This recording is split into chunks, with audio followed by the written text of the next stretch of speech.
ఇక కీలక శాఖలు బీజేపీకే. రాజ్నాథ్కు రక్షణ, అమిత్ షాకు హోంశాఖ, నిర్మలా సీతారామన్కు ఫైనాన్స్, గడ్కరీకి రోడ్డు రవాణా. ఇక 12 మందికి పాత పోర్టుఫోలియోలే అని చెప్పేసి ఒక వార్త కనిపిస్తూ ఉంది. భారతీయ జనతా పార్టీ వద్దనే, అంటే ఇక్కడ కూటమి అధికారంలోకి వచ్చినప్పటికీ, ఎన్డీఏ కూటమి అధికారంలోకి వచ్చినప్పటికీ మిత్రపక్షాలకు సంబంధించినటువంటి ఇక్కడ జేడీయూ కానీ, తర్వాత ఇక్కడ తెలుగుదేశం పార్టీ కానీ, ఇతర పార్టీలకు కానీ ఆయా శాఖలు కొన్ని శాఖలు కేటాయించారు. అయితే కొన్ని అంటే మామూలుగా ఉన్నటువంటి శాఖలతో పాటు ఇక్కడ ఏది సహాయ మంత్రులుగా కేటాయించినట్టుగా తెలుస్తూ ఉంది. అయితే ప్రధానమైనటువంటి ఇక్కడ హోంశాఖ కానీ, రక్షణ శాఖ కానీ, ఆర్థిక శాఖ కానీ ఇవన్నీ కూడా భారతీయ జనతా పార్టీ నేతలు తర్వాత వాళ్ళ దగ్గరనే ఉంచుకున్నట్టుగా తెలుస్తూ ఉంది. ఇక కిషన్ రెడ్డికి అంటే తెలంగాణకు సంబంధించి కిషన్ రెడ్డికి కేంద్ర బొగ్గు గనుల శాఖ మంత్రిగా, ఇక్కడ బండి సంజయ్కి హోంశాఖ సహాయ మంత్రిగా. అయితే గతంలో ఇక్కడ మనకు చాలాసార్లు కూడా గతంలో ఇక్కడ కిషన్ రెడ్డికి కూడా హోంశాఖ సహాయ మంత్రిగా పనిచేసిండు. అంతకుముందు గతంలో సిహెచ్ విద్యాసాగర్ రావు కూడా హోంశాఖ సహాయ మంత్రిగా పనిచేసిండు. చాలాసార్లు కూడా హోంశాఖ సహాయ మంత్రిగా అంటే తెలంగాణకు వస్తున్నట్టుగా కనిపిస్తూ ఉంది. అయితే మరోవైపు ఇంకోటి ఏంటంటే ఇప్పుడు సహాయ మంత్రిగా ఇచ్చిన తర్వాత మరో 2 సంవత్సరాలు 3 సంవత్సరాలకు మళ్ళా అంటే డైరెక్ట్ మంత్రి పదవి వచ్చేటువంటి అవకాశం ఉంది అని కూడా ఒక చర్చ జరుగుతూ ఉంది. ఇక రామ్మోహన్ నాయుడు పౌర విమానయాన శాఖ మంత్రి, అంటే ఈయన ఎర్రన్నాయుడు కుమారుడు రామ్మోహన్ నాయుడు 36 సంవత్సరాల వయసులోనే అక్కడ కేంద్ర మంత్రి పదవిని చేపట్టిండు. ఇక పెమ్మసాని చంద్రశేఖర్ గ్రామీణాభివృద్ధి కమ్యూనికేషన్ సహాయ మంత్రిగా ఆయనకు బాధ్యతలు ఇచ్చిండ్రు. ఈయన అంటే ఏపీలో కాదు దేశంలోనే అత్యంత ధనవంతుడైనటువంటి ఎంపీగా ఉన్నాడు. 5,500 కోట్ల రూపాయలకు పైగా ఆయన ఆస్తులు చూపించిండు. ఇక శ్రీనివాస వర్మ భారీ పరిశ్రమలు ఉక్కు శాఖ సహాయ మంత్రిగా ఆయనకు అంటే భారతీయ జనతా పార్టీకి చెందినటువంటి ఏపీ నేత ఆయన.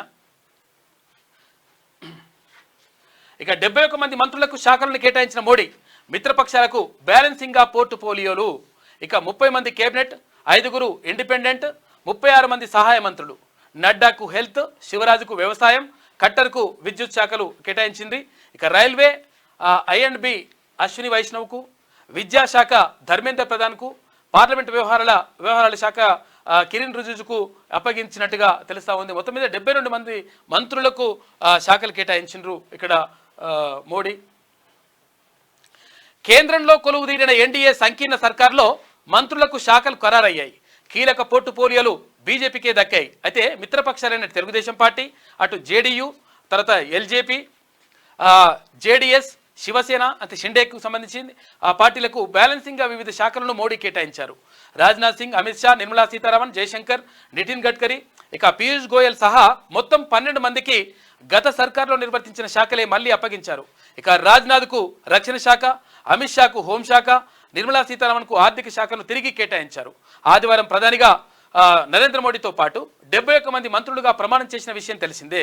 ఇందులో 30 మంది కేబినెట్ మంత్రులు, 5 ఇండిపెండెంట్ మంత్రులు, 36 మంది సహాయ మంత్రులు ఉన్నారు. అయితే సోమవారం ప్రధాని మోడీ అధ్యక్షతన సమావేశమైన కేంద్ర కేబినెట్ పలు అంశాలపై చర్చించింది. అనంతరం మంత్రులకు శాఖలను కేటాయించింది. ఇక సంజయ్కి హోం, కిషన్ రెడ్డికి తర్వాత కోల్ ఇస్తా ఉన్నారు. తెలంగాణ నుంచి కేంద్ర మంత్రులుగా ప్రమాణం చేసిన కిషన్ రెడ్డి, అటు బండి సంజయ్కి ప్రధానమంత్రి మోదీ మంత్రిత్వ శాఖలను కేటాయించారు. ఇక కోల్, మైన్ శాఖలను కేబినెట్ మంత్రి కిషన్ రెడ్డికి అప్పగించారు. అయితే హోంశాఖ సహాయ మంత్రిగా బాధ్యతలను బండి సంజయ్కి ఇచ్చారు. 2019లో మోడీ సెకండ్ టర్మ్లో పాలనలో తొలిసారి కేంద్ర మంత్రి అయిన కిషన్ రెడ్డికి అప్పట్లో కేంద్ర హోంశాఖ సహాయ మంత్రి పదవి దక్కింది. దాదాపు 2 ఏళ్ల తర్వాత సహాయ మంత్రి పదవి నుంచి కేబినెట్ మంత్రిగా ఆయనకు ప్రమోషన్ వచ్చింది. అందులోనూ సాంస్కృతిక, పర్యాటక, ఈశాన్య రాష్ట్రాల అభివృద్ధి మంత్రిత్వ శాఖలను అప్పగించారు. ప్రస్తుతం కేబినెట్ మంత్రిగా కిషన్ రెడ్డికి కీలకమైనటువంటి బొగ్గు గనుల శాఖను కేటాయించినట్టుగా తెలుస్తూ ఉంది. అయితే ఇక్కడ గతంలో 2 సంవత్సరాల తర్వాత అంటే ఫస్ట్ టైం కేంద్ర మంత్రిగా ఇచ్చినప్పుడు తర్వాత సహాయ మంత్రిగా ఇచ్చిండ్రు, హోంశాఖ సహాయ మంత్రిగానే, తర్వాత మరొక శాఖను కేటాయించిండ్రు. ఇప్పుడు మరి బండి సంజయ్ కూడా అటువంటి జరుగుతుందా అని చెప్పేసి ఒక కథనం కనిపిస్తూ ఉంది. వస్తే సంతోషం.